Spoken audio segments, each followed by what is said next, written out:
You know, in school, I never studied for anything.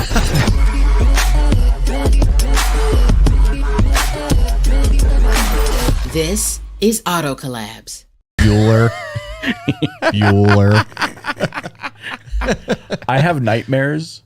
I'm not kidding you. I graduated high school 22 years ago. And I actually have nightmares sometimes. I'll wake up and I'll be like, wait, I graduated, right? Because like I was not a good student. I was not a good student, dude. Like they came to me Checks like 3 LinkedIn. months. Oh, yep. It said I graduated college. Say whatever you One want. time I put that. You can say that. Say whatever you want on LinkedIn. Say whatever you want on They don't LinkedIn. fact check that crap. No, No, not But at for all. real, like the school experience is one of those things where everyone had a different experience with it. Some people that was good, some people it was bad.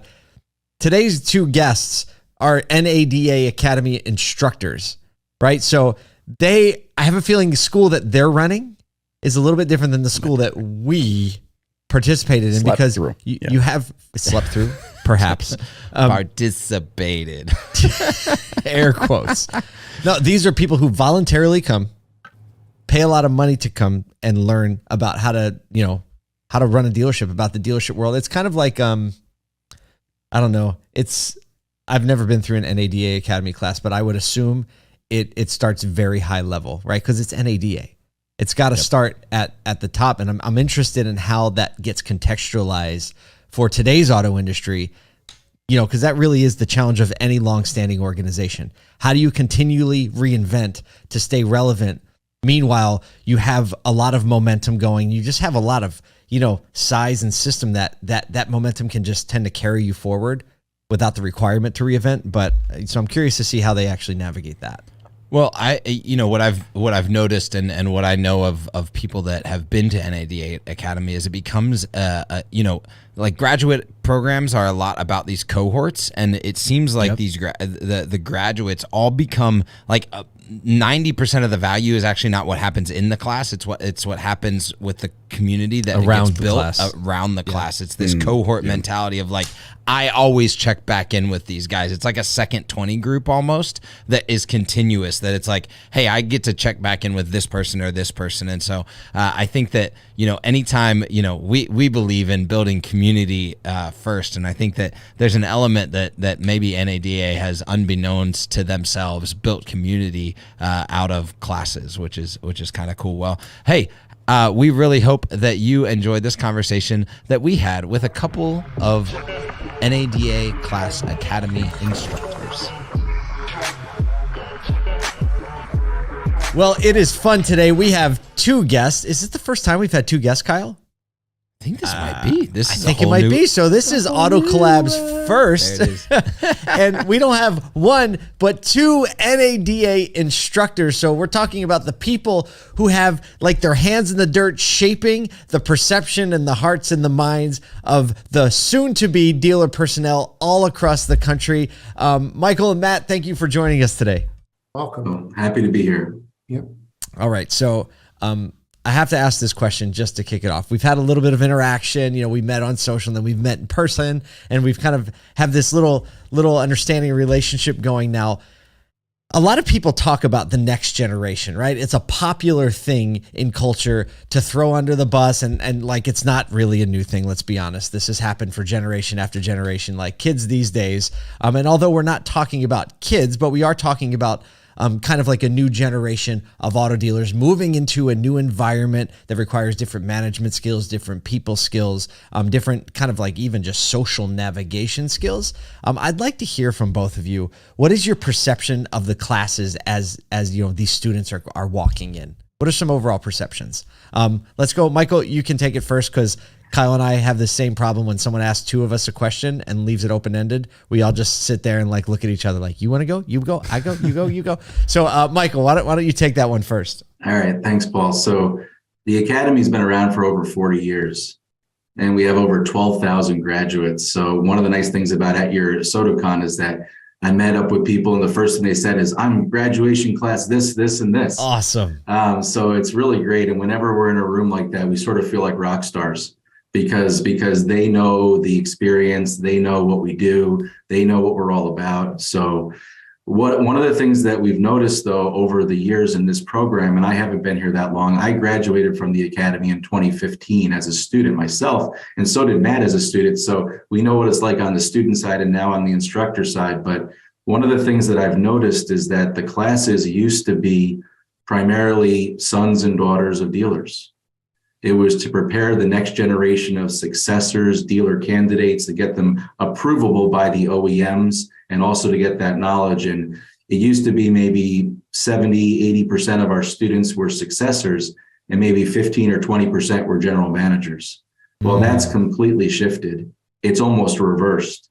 So our students are mostly general managers. 75 to 80% are general managers, sales managers, finance managers, service managers, parts managers sometimes.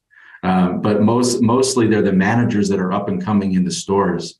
And about 20% are successors right now. So we've also grown the program from only teaching about 10 classes a year to teaching over 25 classes a year and teaching about 1,000 students a year.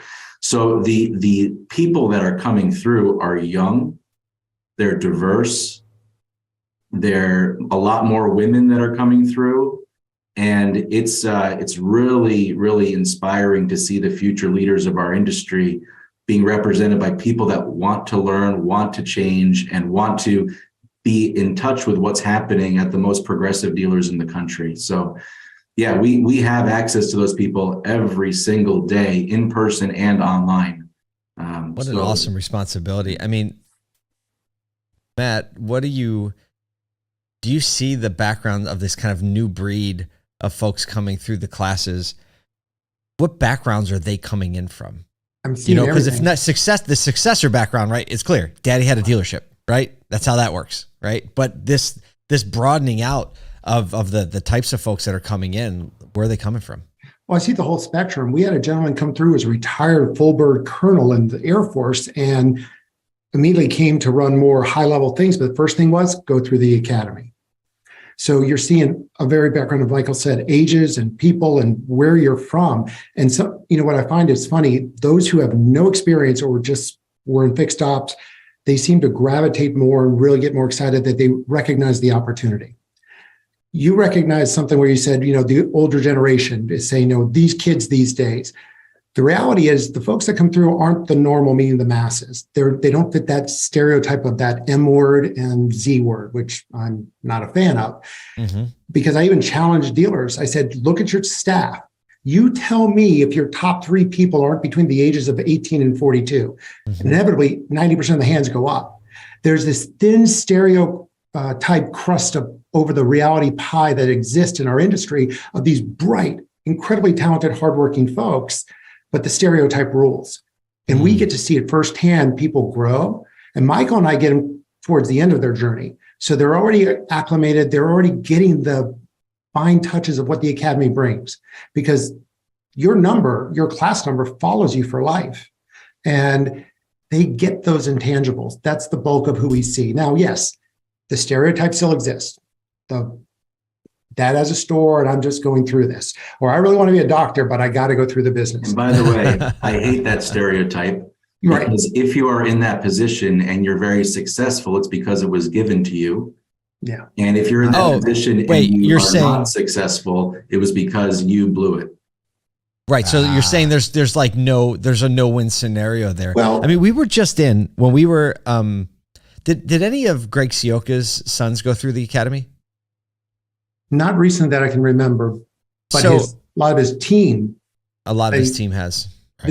I think it's almost like a rite of passage with a lot of groups. I know CMA, one of the phenomenal group right in my backyard, literally walked to a store in 5 minutes. People are coming through in droves, and people I knew when I was a Toyota rep that were managers just kind of getting through the business with previous ownership. So the forward-thinking dealers are going to be there. Now, Michael gets on this. PhD is a pejorative, but I've seen so many people who are related that title never applies because they've earned every bit of their stripes. And that's where that stereotype takes over. And it's unfair to them. And they've got an extra burden to prove they're not only there because of it. And right. Michael and I have a lot of banter back and forth over the 5 years about what a PhD is and not. And I'm like, That's a pejorative. That doesn't apply. So while I was at the ASOTU CON with you guys and speaking on one of the panels, Matt was teaching a class in person to people from Carter Myers. There were two individuals that were their leaders in their company that were going through his class in person in Tyson's. And Liza was sitting there and Scott was sitting there listening to my panel. So it was really, and in the audience was a graduate of the Academy, a president of his class, which was Ben St. Ors at the show. So you can see the types of people that are investing in their people. Mm-hmm. And we see those people in our classes. They are investing time, money, effort to develop their staff and really make sure that they're prepared. And that's one of the things that we have a responsibility to our students to provide. You know, in that responsibility, and you know, when I think about systems of education, no matter where they originate or where they're a part of, whether you're talking about public school education or private college education or furthering education like an organization like NADA, one of the things that you know, that I always kind of have this question mark, and like, how do we keep things relevant? How do we keep things now? Like, I even think about my college career, and it's like, you know, just the idea of like, there are things moving in the world at the speed of light, especially over the last couple of years, where, you know, new digital technologies, new approaches to retailing, all of that type of stuff. How are you all as Academy leaders, as well as the Academy overall, keeping a pulse and making sure that things for these people that are coming through are relevant and they're not fixated on, you know, learnings or courses developed 5, 10, 15, 20 years ago, where I think there's probably some benefit, there's value there, but how do you balance that, and how do you keep, you know, on that cutting edge for the people coming through? So Matt, you can take the part about the book and what we focus on in our content, but let me mention something about the Academy. When you graduate from the Academy, the full program, you can come back and take any of the classes again without paying the tuition. So you might think, well, people don't take advantage of that. Well, we had a class last night from 6 to 9 p.m. And of the 25 people that were online with us, 10 of them graduated within the last 3 years. Wow. So what are they doing? They're trying to stay relevant. What was the class? And it was a variable ops class on advanced inventory and marketing management. Night class, and one of them, his team won our auction cup trophy, which was a competition on the auction. We appraised vehicles in the class, and then we watched them go through the auction today. And I watched him this morning go through, and he wanted to repeat. Right, his team won the first time, but anyway, it was a lot of fun in the class. Sean Ford, shout out to you as a GM from California and a dealer from California. But the point is that we have to stay relevant. And the reason I went to a conference like yours was to make sure that we're relevant, is to make sure that we're providing that information, and not just the information, providing the insights that dealers are taking that information and actually making those changes back at their store.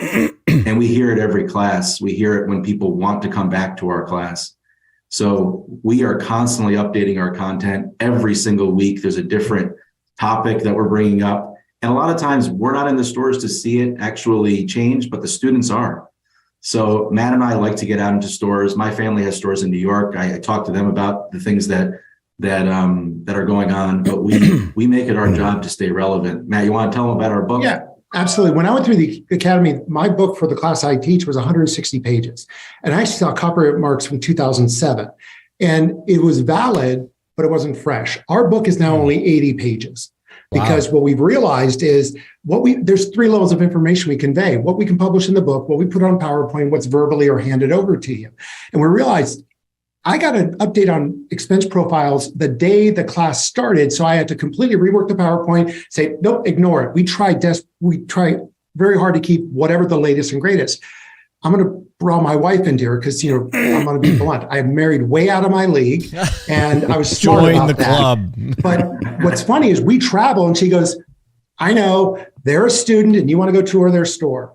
Oh, I know. And then if she sees a Carvana tag on a gas station, she's like, oh, we're going to be here for 10 minutes because I'm going to engage with them. I want to know what their experience. So this is where Michael and I, we started relatively close, and we're like, we've got to push each other. And this is like the best compadre I've had ever in my lifetime, because we challenge each other. And I knew I had earned his trust when he looked at me and goes, You're wrong. And this is why. Not in a public environment, and then we debate it and he changed my mind.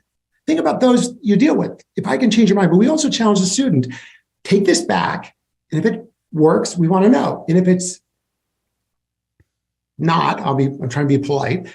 I want to know that too. But touring stores is one of the biggest things. And I do it on my own personal time. But that's how you get relevant. What's really working? We're in the skybox. They're taking hits on the field. I want to get on the field, at least engage with them in their own term. I want to tour their building. I want to shake every technician's hand. And just by osmosis, you pick up so much. And then in that tour, they reveal so much in the little details. And that's one of our biggest edges, that we're allowed to get that time to go and see. Yeah, Matt brought that up, time. Time is really important. And guess how much time dealers and general managers have at their stores typically? We know. So we don't teach the last week of each month typically. And that's the week that we look at our content and we try to meet with vendors.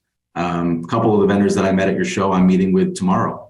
People that are pushing the envelope, people that are having new ideas.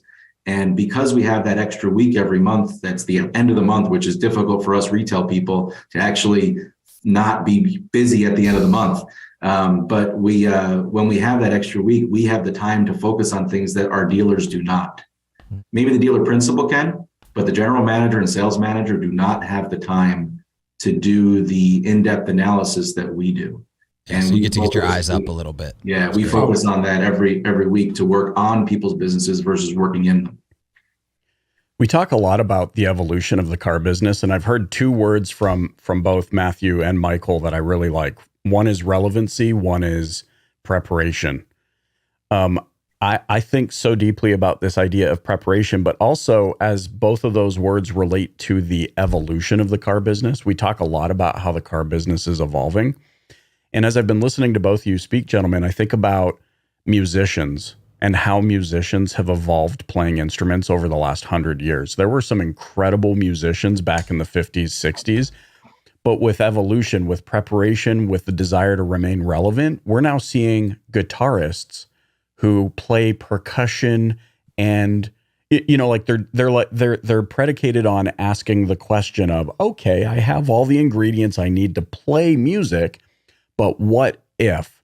And that exploration that both of you are talking about keeping your head above, basically the baseline of what dealers can maybe do while they're operating their store. That's actually how we get this industry to grow. So I love that. In terms of preparation, how far ahead do you feel you need to be looking as an operator in order to stay adequately prepared or in a constant state of preparation so that you're not constantly bombarded by, oh crap, I didn't know there was a recession, or oh shoot, I didn't know this was happening? Because I mean, that seems to be the case, right? There seems to be some operators that are like, wait, when were they going to tell me that there was a chip shortage? And it's like, well, you needed to be prepared. You needed to be looking ahead into the future. So is that something that the two of you are doing? And if so, how do you relay that information back to those that you instruct? Michael, you want to go first? We call it being a student of the industry. And how do you stay a student of the industry? And we're in a great industry, but Michael, as you said, there's so much going on every single day. If you read everything, you're going to be overwhelmed. So in my mind, there's three buckets. There are things that you have to be aware of that might be coming in the future that you don't have to do anything about right now. There are things to prepare for that you have to have a strategy on that are already happening around you, or that you want to be the leader on. And those are things that you need to be strategizing with your management team, usually maybe a quarter or a year, half a year ahead of time. And then there's the last bucket, which are things that you have to act on right now. Otherwise, you are missing the boat or getting left behind.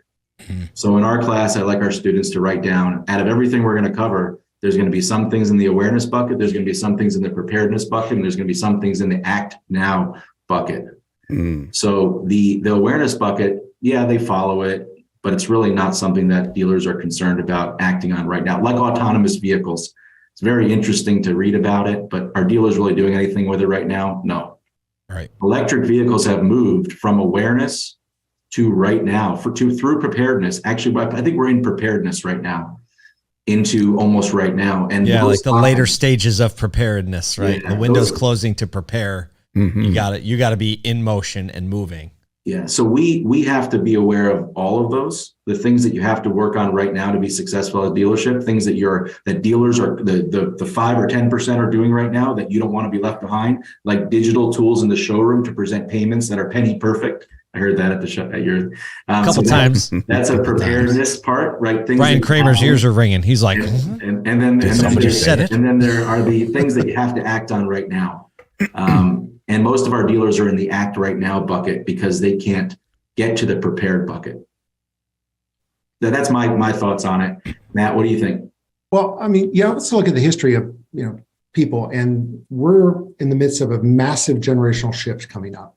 And Michael, you brought this up, how we're ingrained in our culture and our thinkings with 30-day cycles. And you need to get someone to step back on that. I mean, you need your paycheck. You need to focus on your family. I remember salesmen, I love the first of the month. I'm unemployed on the first of every month and I'm there to build my. Sounds terrible. I know. Well, hey, it's an adrenaline fix that once you get it, good luck shaking it. Well, there's a personality type too that lends itself to excel in that environment, right? So first of all, stop thinking, make 10% of your thought, then right, like Michael breaks up in perfect buckets. But you got to look at what the long term is going to be and recognizing this. Now, with my class, there's discussions about used car inventory, and it clearly, the music is slowed, in my opinion, and those who aren't paying attention could be caught without a chair when the music does stop. And the other thing I tell them is be careful. Fat times breeds bad habits. And I love the saying, but I also remind them that's a way to maybe shake that 30-day cycle, not eliminate it. But you've got to have 3 cycles of how you look at things, what's coming down the road. And the more you're prepared for it, the more you are, proactive than reactive. Well, the ironic thing about 30-day cycles is that really were established and driven by incentive programs, right? Which are largely non-existent, So it's like we're in this cycle that was actually started for one reason that isn't even relevant at all right now, but we've built a mechanism around it and a mentality around it that forces us to go. So like you're trying to break out of that when if you took it like, if, I'll steal from what Steve Greenfield puts it like this. If aliens showed up on the planet today, right, and they looked at the way we did, they would never say like, this is how it should be done with an objectivity. And I think the same is true for any business advisor. We're like, so why are you so set on this 30-day thing when the play is actually broader than that? But like, why is everything set around this? Well, we used to do these things. Who's not on a 30-day cycle is your fixed operations departments. That's the truth. They're on a daily cycle. And guess what? The general managers that we see that come through from fixed operations don't think of it at a 30-day cycle. They think about it every single day. They think lifetime. Right. And we focus on how you can take that 30-day cycle and break it down to a daily or an hourly target for each person to make sure you're being productive so you don't have those lulls in the month that you normally would have on a 30-day cycle. Yeah, I think about that all the time. Like the fact that fixed ops, like everything is predicated on hours per bay per day, right? Like there's no sales department going sales per desk per hour. Right? Like, but if we measured to that, we would start setting appointments differently. We would start communicating with customers differently. We would start expecting certain outputs from our variable ops teams differently. And I think that you're absolutely right. If we can kind of like, cause I think there's good in both worlds, right? But if we could marry the two a little bit more, it would be dialed in. I've got a question that like feeds and serves me a little bit from just like my marketing and tech and that background. But what's, because I think, obviously from an operational standpoint, understanding the accounting, understanding the actual operations, like what goes into the people management of the day-to-day is extremely important. But what are you seeing with this, especially with a newer generation? What's the stickiness or the attachment to some of the new technologies or some of the new understandings around marketing or data that these, are they coming in with a level of understanding, or is there still a lot of learning to be had on that end as an industry? Still a lot of learning. Very much so. I mean, the people there's typically about 10% of our class of the 30 people or so that know marketing really well. Like, did you say like 10%? 10%. Yeah. So people like Eric Hall, right? He was in our class. He was a graduate from N390, a recent class. He was a leader in his class with regards to marketing, right? So there are people like that are coming through our class, and those people really shine in those areas. But everyone in the class has an expertise in one area or the other. So what you'll find is that if we were in a class together, that you might be the expert on marketing, Kyle, and I'd be the expert on financial management, and Matt would be the expert on OEM relations, and we would all be training each other in that process. So yes, there are not that many people that are experts on marketing that are coming through the academy, and we don't try to make them an expert. What we try to do is give them an understanding of why this is important and how to make sure that you're able to hold your vendors accountable, as well as holding your staff accountable, and understanding that this is more and more important, and you need to have someone at your dealership that is an expert, or someone that you can trust that is on your payroll that is an expert in this area. Whether it's you or someone else, you need to have that person that is in every area, right? It's like, hey, look, there should be an expert in your staff. And I think that's a new mentality, especially because there are so many different segments. It's not like you can just run variable and fixed ops and then have accounting back it up, right? There's these other little segments that are coming into the operations of a retail environment that maybe we haven't experienced. And so having those dedicated personnel, I think, is just a staffing thing that operators are it seems like are having to deal with. Well, we could ask questions for probably hours at this point, because this is probably the most practical, tactical thing that we can be doing as an industry, is learning and relearning over and over and over, especially as the speed of change is happening in our industry. But Michael and Matthew, really appreciate you being on today and having the fun of bouncing back and forth questions. It's been a pleasure, and thanks for all that you do for our industry. On behalf of all three of us, thanks for joining us on Auto Collabs. My pleasure. Kyle, one thing, you touched on it. You said Alvin Toffler is a futurist, passed away, someone who had seminal impact on my life. He said, the illiterate of the 21st century will not be those who cannot read and write, but those who cannot learn, unlearn, and relearn. And how evident for the times that we are. And I tell our students, if you think you have to relearn everything in the last 2.5 years, buckle up. The next 3 are going to be asking. Now, real quick, you talked about expertise, but they don't have that underlying current of take care of the customer. That foundation is what similarly has to change in our industry, in my opinion. It's not about setting the appointment. It's about the connection. I think someone on a Sunday night, rainy Sunday night in Philadelphia, told me it's not about cars. From a loudspeaker on a stage. 2 people, they're dressed similarly, but they told me it was about connecting to people. And that is our biggest strength. And, it's something critical. Thank you, both of you, for the time. Well, thank you. Thank you so much. And we'll look forward to continued conversations.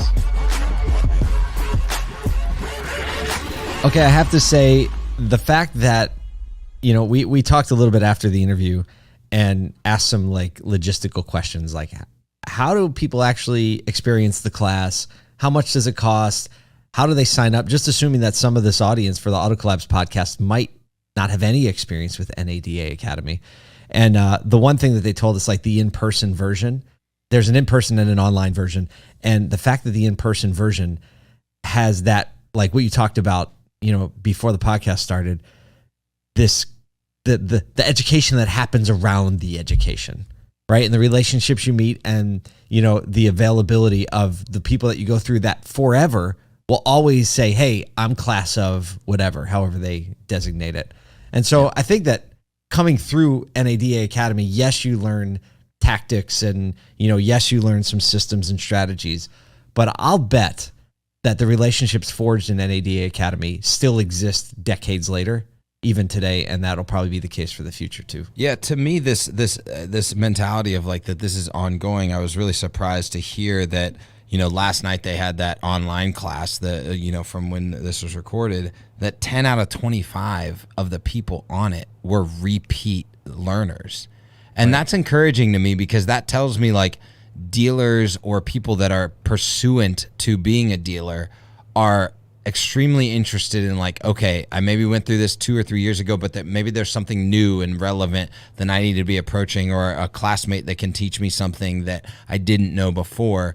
Because I do think that, especially the way this industry is evolving right now and the speed of change, like to go through NADA class in 2015 is kind of like, it's literally irrelevant to what's going on right now. Like 2015 to 2022, the irrelevancy of the way that data is handled, the way that marketing is handled, the way that even operations in the sales department, even operations in the service, like nobody was doing video in the service department in 2015. No kidding. And now people are, right? Like that's an operational difference that you have to understand at this point, you know? And so that's encouraging to me that people are continuing their education, and that you kind of like, once you're in, you're in. I didn't know that about NADA Academy. So pretty cool.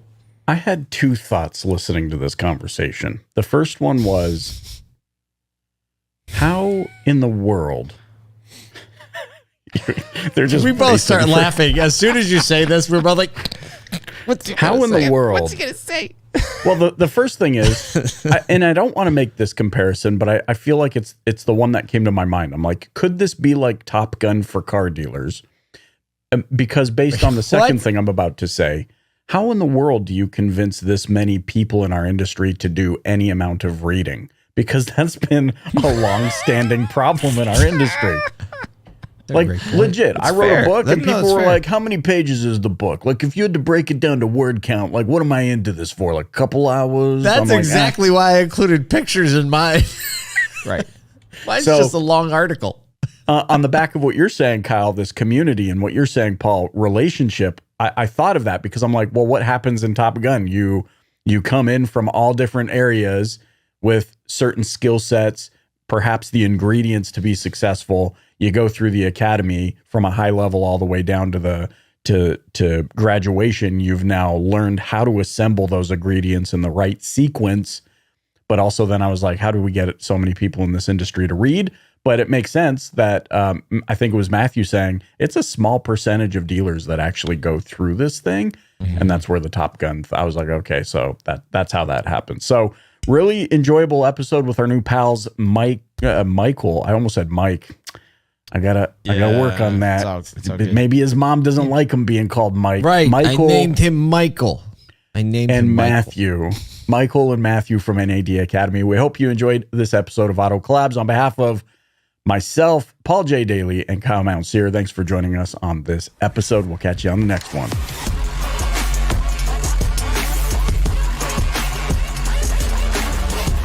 Welcome to Auto Collabs.